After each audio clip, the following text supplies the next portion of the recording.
ماں بیٹی سے۔ ایک بار تمہارے ابا مجھ سے کہنے لگے، ذرا سوچ کر بتاؤ کہ مرد شادی کیوں کرتا ہے؟ میں تو سچ مچ سوچ میں پڑ گئی۔ مہینے بعد حساب کرو تو بیوی کا خرچہ 4 بار والی عورتوں سے زیادہ ہوتا ہے، لیکن مرد پھر بھی شادی کرتا ہے۔ شادی پر لاکھوں کا خرچہ اور ہمت سے زیادہ بیویوں کے ٹشن پورے کر کے دکھاتا ہے۔ اس کے لیے چھت ڈھونڈتا ہے، اس کے آرام کے لیے جتن کرتا ہے، دھوپ میں کٹتا ہے، محنت کی بھٹی میں جلتا ہے، کبھی ضرورت پڑے تو اس کے لیے کبھی اپنا انا بھی بیچ دیتا ہے اور کبھی اپنی چمڑی بیچ دیتا ہے۔ پتہ ہے کیوں؟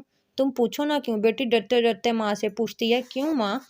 کیونکہ مرد کی یہ والی عادت خدا جیسی ہے۔ اب دیکھو نا، خدا کو کیا ضرورت تھی کہ کربوں انسان پیدا کرتا اور پھر ان کے کھانے پینے رہنے کی چیزیں مہیا کرتا، لیکن شاید ضرورت تھے ایسے وہ چاہتا تھا کہ کوئی مخلوق ایسی ہو جو پوجا کرے اس کی، جو سجدہ کرے اس کے نام پر، پھر جتنی کوئی پوجا کرے گا اس کی وہ اتنا ہی خیال رکھے گا اس کا، اور سب کچھ دے دینے کے بعد کہا کہ میں رحمان ہوں، میں رحیم ہوں، سب گناہ معاف کروں گا لیکن شرک کبھی معاف نہیں کروں گا۔